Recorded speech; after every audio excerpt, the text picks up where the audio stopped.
If you do this, he will beg you to come back, even if he's with someone else. But not because you asked. Not because you sent a text at midnight he never replied to. Not because you posted some quote hoping he'd read between the lines. Not because you tried to show him your worth. No, he comes back because the woman he once knew no longer exists. Let's be honest. You didn't just lose a man, you lost yourself in him. You made your love louder than your silence. You turned your heart into an altar, hoping he'd come back to worship. And instead, he left. Quietly, casually, like you were replaceable, like the depth of you was disposable, and now he's with someone else. Smiling in photos, acting like the ghost of you was never enough to haunt him. But here's the truth you haven't been told. A woman's silence, her true silence, is not absence. It's gravity. It's the sound the soul makes when it's done begging. This is not about revenge. This is about resonance. This isn't about him missing the version of you that chased. This is about him feeling the weight of the woman who walked away and never looked back. Because silence is not weakness, it is emotional dominance. And when a man feels your absence like a roar in the quiet, that's when the game changes. Not with words, with energy. This is how you become unforgettable. Let's get one thing clear. Men don't fall in love with effort. They fall in love with emotional imprinting, the echo of a woman they can no longer access. See, you've been taught that love is maintained by doing, by fixing, by proving. But male psychology doesn't work like that. Men are not pulled in by logic. They are pulled in by loss, by mystery, by the magnetic tension of something they once had and suddenly can't reach anymore. Carl Jung said it best, until you make the unconscious conscious, it will direct your life and you will call it fate. And this is your moment to wake up. Because what you're dealing with isn't just a breakup, it's an archetypal rupture, the feminine wound of abandonment. He left, and now, unconsciously, you're trying to restore that bond. That's why you keep checking your phone, why you're replaying every conversation, why you're wondering what she has that you don't. But listen closely. This is not about her. This is about your anima, your inner masculine, the part of you that has been giving and chasing and proving, because somewhere deep inside, you believed that being chosen meant being worthy. But he didn't leave because you weren't enough. He left because your energy became predictable. Constant access kills curiosity, and male desire is born in contrast, not comfort. Think about it. A fire only burns when there's oxygen, not when it's smothered. Love dies in noise, but it reawakens in silence. And if this is already hitting somewhere deep, pause for a second. Like this video. Subscribe. Not for me, for the woman you're becoming, because this space, it's built for her. Now back to the truth. When you chase, explain, justify, plead, you step out of your power. And worse, you teach his nervous system to devalue you, because the masculine doesn't bond through reassurance. It bonds through absence, followed by the realization of value. Here's what most women don't understand. Masculine psychology is built on reward and pursuit. The more certain he is that you're waiting, the less urgency he feels to return. Why? Because there's no risk, no loss, no void. And the void is everything. Jung called this symbolic resonance, when something or someone starts to carry more meaning in their absence than in their presence. And sister, you can't create symbolic resonance when you're still talking. Silence is the canvas his subconscious paints on. He starts to wonder, where did she go? Why isn't she reaching out? Has she moved on? Is she with someone else? Suddenly, you're not a memory, you're a question, an unresolved pattern in his psyche. And that question, not your message, not your tears, that is what brings him back. But here's the most important part. You don't do this to get him back. You do it because chasing him is abandoning you. And when a woman comes home to herself, she becomes magnetic. Not because she tries, because she is. That's why every no-contact tactic that's rooted in manipulation fails, because it's not real. He can feel it in your energy, the waiting, the hoping, the pretending. Real detachment isn't faking strength, it's becoming it. That's what changes the game. That's what men feel, even from miles away. When you stop orbiting around him, emotionally, mentally, spiritually, your polarity shifts. You stop being the woman who chases. You become the absence that calls him home. And make no mistake, the masculine is drawn to what he cannot possess fully. It's primal, biological, unconscious. You want to change your story? You don't start by texting him. You start by reclaiming your gravity. Because the moment you stop trying to prove you're worthy, you remember that you are. And the moment he feels that shift, that you're no longer clinging, no longer performing, no longer waiting, is the moment his psychology kicks in. Fear of loss, fear of being replaced. Fear that the woman who once adored him has disappeared into someone he can no longer reach. That's not manipulation, that's emotional reality, and it only works when it's true. This isn't about playing games, it's about ending them. Because the version of you who begged was never who you really were. She was a survival instinct, not your essence. Now it's time to remember who you were before you forgot, before you needed him to remind you. Before you handed your soul to someone who couldn't carry it. You don't speak your worth, you embody it, in silence, in sovereignty, in stillness, because that's what he can't forget. Not your words, not your beauty, your energy, when it's no longer his to consume. Let me take you somewhere deeper now. Not into a tactic, not into a technique, into a transformation. Because what you're about to hear isn't dating advice. It's a mythic instruction, a sacred right. For every woman who's ever been broken open by love and begged the echo of a man to come back. There are 5 stages on this path. Not one of them is comfortable, but each one is necessary and irreversible. Stage 1. Emotional rock bottom. This is where you begin. You're not scrolling through his feed anymore. You're staring at your reflection, wondering what you did wrong. The silence in the room is louder than your heartbeat, and the ghost of his absence has made a home in your chest. You want to call, you want to explain, you want to scream, please just see me. But this is your initiation. Because here, at rock bottom, your shadow rises.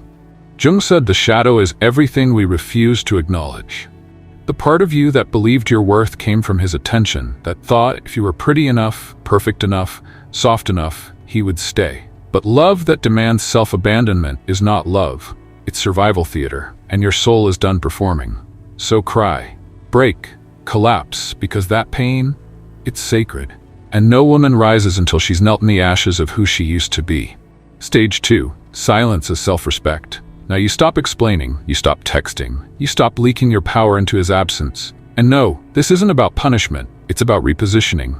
Your silence is not passive, it's not no contact with an agenda. It's a declaration, I am no longer available to people who cannot hold me. Because the woman who constantly gives access trains him to expect availability, not respect. And here's where the myth begins to shift. Your absence becomes symbolic. He notices. Not always consciously, not at first, but the rhythm of his world changes. It's the cup he used to drink from every day, suddenly gone. And thirst begins. He'll feel it when he's with her, when she laughs like you used to.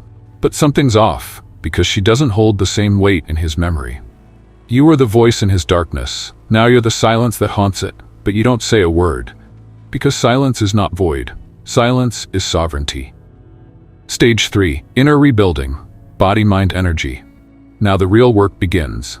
Not to win him back, but to become the version of you who would never need to chase again. You stop performing and start becoming. You move your body, not to look better for him, but to move trauma out of your cells. You train your mind, not to be clever in conversation, but to sharpen your discernment. You shift your energy, because that is your true currency. The woman who cried on the floor now walks into the gym, opens books, journals, breathes in silence like it's sacred. She builds not for validation, but for liberation. And let me tell you, this version of you, she is powerful, she is still. She doesn't react, she responds. And that's when the shift happens. Stage 4. Symbolic repositioning. He starts to feel you differently now. He checks your stories, he replays old messages, he sends the classic breadcrumb. Hey, you okay? Not because he cares, because he feels the rupture. See, men don't mourn when you leave. They mourn when they realize you're not coming back. And they don't realize it when you're angry. They realize it when you're silent. Because the applause has stopped, the mirror has vanished, the emotional oxygen has been cut off. And now he's suffocating on the lack of you. He may not say it, but in his psyche, the feminine he once consumed like air is now scarce. And what is scarce becomes valuable. That's the law of symbolic scarcity. You're no longer the one who always loved him. You are the unanswered question, the closed door, the mirror he shattered but can't stop staring into. But you're not performing for his return, you're preparing for your own arrival. Stage 5. Quiet power that magnetizes return or makes it irrelevant. Now, you are unrecognizable. Not because you changed your hair, not because you got hot for revenge, because your essence has evolved. Your eyes no longer seek permission. Your presence no longer negotiates. Your body no longer contracts around his name. You're no longer vibrating on the same emotional frequency. And whether he returns or not, it doesn't matter anymore. Because the woman he left behind no longer exists, and the woman who stands in her place doesn't need to be chosen. She chooses. Marcus Aurelius once said, "The best revenge is not to be like your enemy." And that's what this is. You don't chase, you rise. You don't scream your pain, you broadcast your peace. You don't ask him to see your worth. You embody it so fully that even his silence feels loud in your absence. This is mythic. This is archetypal. You have become the unavailable muse. Not through manipulation, but through liberation. And here's what will happen. One day, he'll scroll past your photo. You won't even be looking at the camera. You'll be laughing at something real, alive, whole. And something in his chest will tighten, not because he lost you, but because he knows he can never have this version of you again. Because she wasn't built for him. She was born from his leaving. He didn't destroy you. He delivered you. Delivered you into a deeper love, the one you were always starving for. Not his, yours. So when you walk without noise. When you heal without posting. When you rise without revenge. Because the woman who begs is gone. And in her place is the woman he will never forget. Now that you've remembered your power, let me warn you about the traps that will try to pull you back into your old self. Because the most dangerous part of this journey is the moment right after you rise. The moment when silence feels unbearable, when your progress whispers, just one message won't hurt. When loneliness dresses itself up as love and knocks on your door. This is where most women fall. Not because they're weak, but because they forget who they're becoming. Trap number 1, contacting too soon. Let's talk about the most seductive illusion, reaching out. The belief that if you just say the right thing, ask the right question, send the right memory, he'll come running back. Let me be blunt. Every time you reach out first, you hand him the power to ignore you again. You don't remind him of what he lost. You remind him that you're still available, still orbiting, still accessible, still his. And nothing kills urgency faster than knowing you're always right there. You are not a song on repeat. You are silence in the room he thought he'd filled, until he realizes it's him echoing now. So the next time your fingers hover over that keyboard, ask yourself, do I want temporary relief or permanent self-respect? Because one gives you comfort, the other gives you clarity. Trap number 2, posting for attention. You know what I'm talking about. The quote that says just enough, the selfie that's 1 inch more revealing, the story that hopes he's watching. That's not healing, that's performing. And deep down you know it. You're not over him. You're broadcasting pain dressed in filters. You're saying, look at me now. But he still sees the same wound.